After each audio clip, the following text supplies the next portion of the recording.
Saya seorang mualaf. Saya memeluk Islam setelah saya menikah. Dan saya merasa Islam suatu agama yang luar biasa. Waktu sebelum saya memeluk agama Islam, saya ke gereja pun setahun sekali udah syukur. Tapi saya bertransformasi menjadi seseorang yang berusaha untuk menjadi lebih baik di Islam sampai bisa sholat 5 waktu, mempelajari yang lain-lain. Pertanyaan saya sama Pak Ustadz adalah, kemarin itu saya udah, anak saya ada tanya sama saya, Dedi, kalau surat ini bunyinya apa? Wah, saya mulai nggak tahu nih, ya kan? Nah, saya rasa saya mulai harus belajar banyak mengenai Islam, mengenai surah dan lain sebagainya. Pertanyaan saya yang mungkin ini adalah keresahan hati juga beberapa saudara-saudara kita yang mualaf, Pak Ustadz. Bagaimana kita memilih guru yang benar? Yang pertama. Yang kedua, bagaimana kita tahu kita memilih guru? Caranya memilih guru untuk memadu kita supaya kita tidak berada di jalan yang salah. Dan kalau kita sudah memilih, yang kedua, bagaimana kita tahu kalau guru pilihan kita itu benar? Yang ketiga, saya ada sedikit tahu kalau di dalam Islam itu ada beberapa mazhab. Mazhab apa yang kira-kira bisa dan cocok untuk saya, bagaimana cara saya memilihnya? Sekian kira-kira pertanyaan dari saya. Assalamualaikum warahmatullahi wabarakatuh. Waalaikumsalam warahmatullahi wabarakatuh. Mas Gio, yang catatan amalnya masih bersih, ketika di hadapan Allah mungkin buku catatan dosa saya jauh lebih banyak. Oleh sebab itu jangan lupa doakan saya, doakan kami, doakan kita semua. Pertama, bahwa dalam Islam tidak ada holy man setelah Nabi Muhammad SAW. Tak ada manusia suci yang anti kritik, yang tak boleh diperbaiki, diluruskan. Makanya ketika Umar bin Khattab jadi khalifah, dia menangis. Kenapa? Karena dia sekarang punya jabatan tinggi, dia takut nanti sahabat tidak ada satupun yang bisa meluruskan dia. Tapi kemudian ketika ada sahabat berkata, kalau kau salah wahai Umar bin Khattab, aku yang akan meluruskanmu. Dia peluk, alhamdulillah masih ada hamba Allah yang meluruskan. Abdul Somad, manusia biasa, bisa benar, bisa salah. Main bola ada statuta yang dibuat oleh FIFA, rule of the game, aturan main. Ini outside namanya, ini goal namanya. Maka ketika orang itu keluar dari standar ini, dia tidak benar. Idza ra'aitar rajul, seorang yang diyakini sebagai wali Allah. Kita tahu ada wali songo, manusia yang punya karamah, kemuliaan. Dalam kitab Al-Luma', cahaya-cahaya, ditulis oleh Imam Saraj At-Tusi. Kata seorang guru, ayo kita menjenguk wali Allah. Ini wali Allah hebat, ayo. Sampai di dalam masjid, muridnya nanya, mana wali Allah? Itu yang ada di depan. Masya Allah, wali Allah. Tidak berapa lama setelah itu, yang disangka wali Allah tadi meludah di dalam masjid. Kata gurunya, ayo kita tinggalkan, ini wali setan. Kenapa? Karena perbuatannya bertentangan dengan syariat Islam, haram meludah dalam masjid. Jadi mesti ada aturan. Kalau tidak aturan nanti kacau balau. Jelas-jelas ini orang tidak benar. Ketemu di tempat maksiat, minum khamar, tetap juga digurukan. Tidak bisa. Itu siapa? Guru spiritual saya. Tapi dia minum khamar. Khamar yang kelihatan mata kita dia minum, itu sebenarnya kalau sudah sampai lehernya berubah jadi zam-zam. Benar. Bagaimana kalau ternyata dia bisa jalan di atas air, ternyata dia bisa terbang di awan? Disebutkan dalam kitab Tanbihul Mughtarrin, peringatan bagi orang yang tertipu. Idza ra'aitar rajul, kalau kau lihat ada orang yatiru fil hawa, bisa terbang di atas awan, yamshi 'alal ma, bisa jalan di atas air, la taghtar, jangan tertipu karena itu, karena setan iblis pun bisa melakukan itu. Tapi pandanglah pada istiqomahnya tentang ajaran, perintah dan larangan Allah. Disuruh Allah dia ikut, dilarang Allah dia tak buat. Ikutilah istiqomahnya. Maka alhamdulillah musyawarah, ada guru-guru yang istiqomah, Ustaz Adi Hidayat, kemudian Ustaz Umar Mita, ustaz-ustaz kita yang banyak yang dalam koridor Ahlus Sunnah wal Jamaah. Tanya ke Ustaz Adi Hidayat, beliau punya banyak kader-kader hafal Al-Quran, Ustadz saya mau belajar Quran dari awal mau ngaji, nah, nanti beliau akan kirim guru mengaji supaya kita benar. Jadi dalam Islam aturannya adalah Quran sunnah. Tidak sesuai dengan Quran, menyalahi sunnah, tidak ikut fatwa ulama ahlu sunnah wal jamaah, maka dikeluarkan dari, ada kalanya SP1 sesat, surat peringatan yang salah sedikit sesat, tapi kalau fatal dia bisa menjadi kafir, keluar dari Islam. Na'udzubillah. Ini tentang masalah memilih guru. Standarnya Quran, sunnah, dan mengikut ulama ahlu sunnah wal jamaah. Berikutnya, mazhab apa yang saya ikut? Saya kasih sampel contoh bersentuhan laki-laki perempuan wuduknya batal atau tidak batal. Aula mastumun nisa, kamu bersentuhan kulit dengan perempuan, batal atau tak batal? Menurut mazhab Hanafi tidak batal. Karena makna la mastumun nisa bukan sentuhan kulit, tapi maaf jima. Kalau berhubungan kelamin baru batal. Kenapa bunyi ayatnya la mastumun nisa? Al-Quran bukan kitab porno, maka dia tidak mau sebut. Maka kiasan sentuhan kulit artinya jima baru batal. Kalau sentuhan kulit tidak batal menurut Hanafi. Malik bin Anas, mazhab Maliki, sentuhan kulit kalau bernafsu batal, kalau enggak nafsu enggak batal. Mazhab Syafi'i, asalkan sentuhan kulit, mau nafsu enggak nafsu tetap batal. Kita sedang berada di antara tiga pilihan, mau Hanafi, Maliki atau Syafi'i. Ustadz pilih yang mana? Saya pilih mazhab Syafi'i. Oh, karena Ustadz tidak pernah belajar mazhab Maliki. Saya belajar di Maroko. Maroko 100% mazhab Maliki. Guru-guru saya di Darul Hadis mazhabnya Maliki. Kenapa Ustadz tetap berpegang pada mazhab Syafi'i? Guru-guru saya sebelum berangkat dulu mazhabnya Syafi'i. Setelah saya pulang ke tengah komunitas masyarakat bermazhab Syafi'i. Dan ada satu analisa saya, ketika saya pakai mazhab Syafi'i, saya lebih tenang dalam kasus ini. Misalnya habis bersentuhan, habis itu saya sholat, Allahu Akbar, datang setan menggoda, wudu'mu batal Abdul Somad. Tidak, aku sudah wudu. Tapi andai saya pakai mazhab Maliki, wudu'mu batal Abdul Somad. Tidak, tadi kamu nafsu. Enggak, ada dikit. Tapi saya tidak menyalahkan mazhab Maliki. Karena ketika saya salahkan mazhab Maliki, berarti saya menyalahkan guru-guru saya dulu. Selama masih dalam ahlus sunnah wal jamaah. Tapi jangan gara-gara ngaji begini lalu semua benar. Kamu kenapa enggak sholat? Mari kita berlapang dada menerima perbedaan. Oh, nggak bisa. Ini antara sesama sholat tapi beda. Maka kata Syekh Yusuf Qardawi, sebenarnya orang awam dia nggak punya mazhab. Mazhabnya adalah mazhab gurunya. Apa mazhab gurunya? Ya itulah mazhab dia. Kebetulan saya berguru kepada guru-guru yang bermazhab Syafi'i, maka saya ikut mazhab Syafi'i. Andai dulu saya lahir di India, di sana mazhabnya Hanafi, mungkin saya sekarang mazhab Hanafi. Andai saya dulu orang Maroko, mungkin sekarang mazhab Maliki. Tapi kemudian setelah belajar dalam beberapa tidak secara keseluruhan tentang bayar zakat pakai uang misalnya. Nah, dalam hal ini pakai mazhab Hanafi. Kalau mazhab Syafi'i mesti pakai beras. Lalu orang miskin dikasih beras numpuk. Akhirnya dia mau beli baju kan nggak mungkin pakai beras barter. Beras itu dijual juga. Akhirnya perlu uang juga. Kenapa nggak langsung aja pakai uang?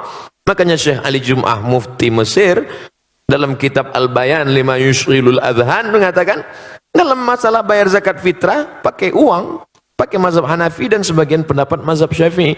Nah, jadi dalam hal ini kita berguru, ikut guru kita yang selamat dari syirik, yang selamat dari bid'ah dhalalah, yang selamat dari kesesatan, dan kita tenang beramal. Wallahu a'lam bishawab.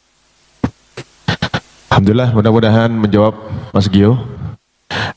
Berikut ini ada kabar gembira, salah satu di antara teman kita ada yang ingin bermualaf. Syahadat. Oh, okay. Bukan umum ya, bukan dipublish ya. Oke, siap.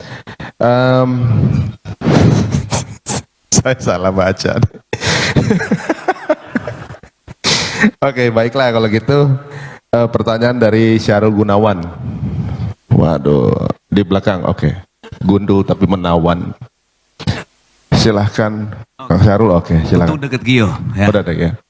Ketemu Gio lagi, ketemu teman-teman dulu. Ya, assalamualaikum warahmatullahi wabarakatuh. Ustadz Abdul Somad, alhamdulillah bisa bertanya lagi sama antum. Insya Allah. Yang pertama tadi saya mau menanyakan mengenai fisik atau metafisik atau psikis. Mengenai ria, Ustadz. Saya sudah 12 tahun bergerak di bidang travel umroh haji, hanya sebatas saya mengawal. Tapi ilmu saya masih jauh, Ustaz. Ketika saya memposting foto-foto atau video untuk kepentingan promosi saya di travel, saya merasa bahwa ya ini kan tergantung niat. Saya kan ingin promosi. Tapi ketika saya menanyakan pada diri saya, hey, kamu ini sebenarnya sedang mempromosikan diri kamu atau travel kamu? Itu yang saya kadang-kadang, oh ya, mungkin kebanyakan orang juga sering sulit untuk menilai ini ria atau ikhlas ataupun tujuan lain. Ya. Itu yang pertama. Terus kemudian yang berikutnya, saya kira udah nggak usah lah. Kasih kesempatan sama yang lain aja. Saya kira itu. Terima kasih banyak. Billahi taufiq wal hidayah. Assalamualaikum warahmatullahi wabarakatuh. Waalaikumsalam. Assalamualaikum warahmatullahi wabarakatuh. Kita tanya ke anak muda yang sholat ke masjid, tiba-tiba ada yang satu nggak sholat ke masjid. Ente kenapa nggak sholat ke masjid? Takut ria apa Ustaz? Standar ria bukan lewat perasaan, tapi standar dalam Islam adalah syariat, Quran dan Sunnah. 1 meter sudah ditetapkan 100 cm, bukan mengikut perasaan. Karena kalau ikut perasaan nanti datang bawa orang sehasta. Ini berapa? Ya 1 meter aja dah. Tak bisa begitu. Oleh sebab itu, apakah ini tergolong ria atau tidak? Apa kata Imam Fudail bin Iyad? Tarkul amal li ajlin nas ria. Tidak jadi beramal karena ingin dipuji orang, ria. Wal amal li ajlihim syirik. Beramal karena ingin dipuji orang, syirik. Masuk masjid, mau sholat tahiyatul masjid, teman-teman di belakang sudah siap kameranya mau upload. Enggak jadi tahiyatul masjid karena takut dipuji orang, syirik.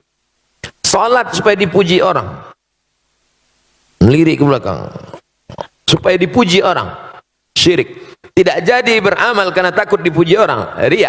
Beramal supaya dipuji orang, syirik. Lalu yang selamat bagaimana? Laksanakan menurut tuntunan Quran dan Sunnah. Mohon perlindungan kepada Allah supaya Allah membersihkan hati. Kalau pakai perasaan nanti ustaz-ustaz nggak ada yang diupload ceramahnya. Jangan upload, saya takut ria.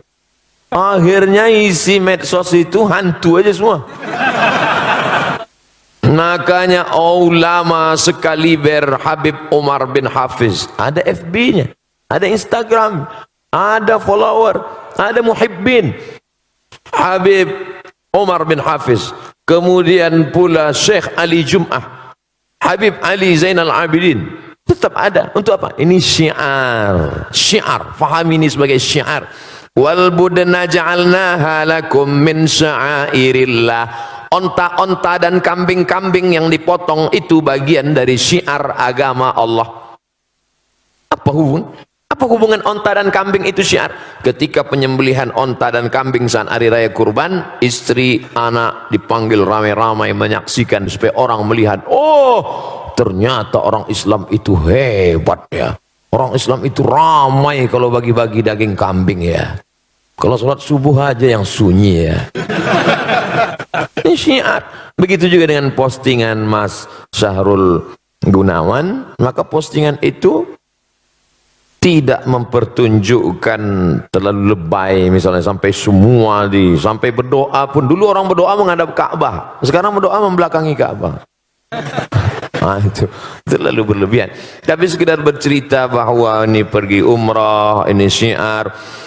Kloter pertama keberangkatan umrah setelah haji akan dilaksanakan tanggal sekian. Syiar menunjukkan ekonomi Indonesia baik, menunjukkan bahwa jamaah umrah ramai. Nah ini, jadi ada standar kelayakan, kepantasan. Maka dalil dalam Islam itu sampai 10.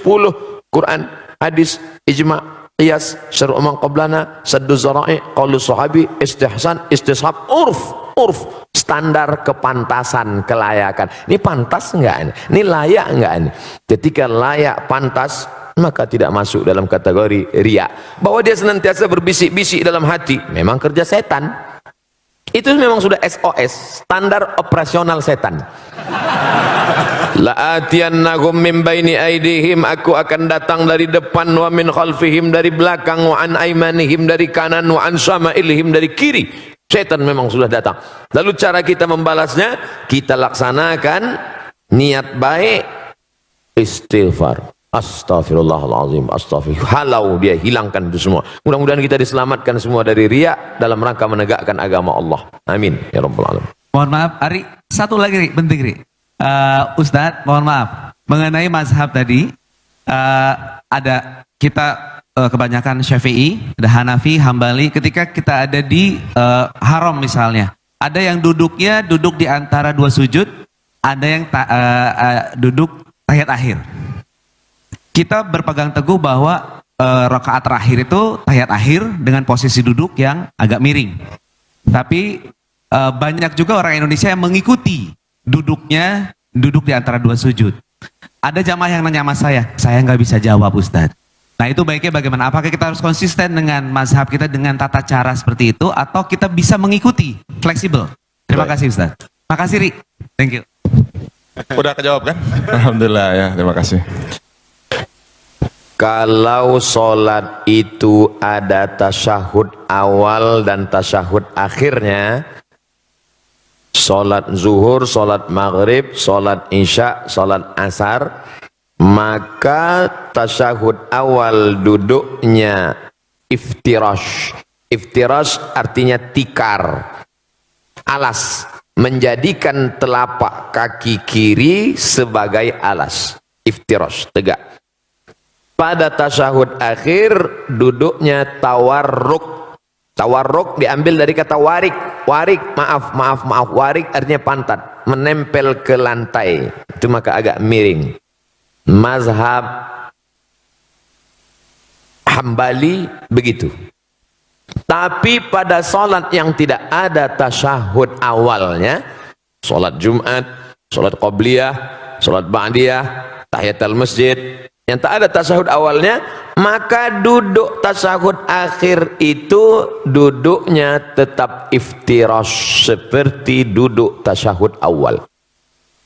Makanya kita lihat di Saudi Arabia ada mazhab Maliki, ada mazhab Hambali, mereka tasyahud akhir tapi duduknya seperti duduk kita tasyahud awal. Sedangkan mazhab Syafi'i, salat apapun namanya, setiap tasyahud akhir maka duduknya mesti tawarruk, menempel ke bawah. Nah, jelas ini mazhab Hambali, ini mazhab Syafi'i. Sekarang ada orang Indonesia pergi umrah, duduk tahiyatul masjid atau qabliyah atau ba'diyah, tapi duduk tasyahud akhirnya duduk iftirash. Maka secara fikih, etika fikih keliru. Karena dalam fikih itu mesti sepaket. Kalau mazhab Syafi'i dari awal, mesti Syafi'i juga di ujung. Contoh, kalau dia dari awal itu niatnya di dalam takbiratul ihram, maka sampai salamnya mesti mazhab Syafi'i. Kalau dia campur di dalam itu tidak benar menurut fikih. Tapi sahkah sholatnya? Sholatnya sah. Sama juga seperti orang waktu bismillahnya jahar, sholat subuh, tapi nggak pakai kunut, itu dia sudah campur dua mazhab.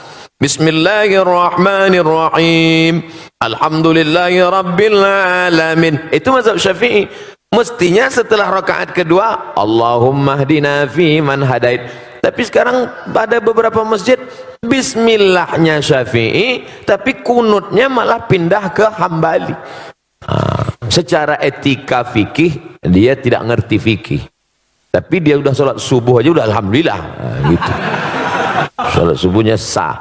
Jadi kalau dalam satu masalah itu dianjurkan untuk tidak campur-campur mazhab dalam satu masalah. Masalah sholat tadi dari takbiratul ihram sampai salam pakai mazhab Syafi'i. Wallahu a'lam.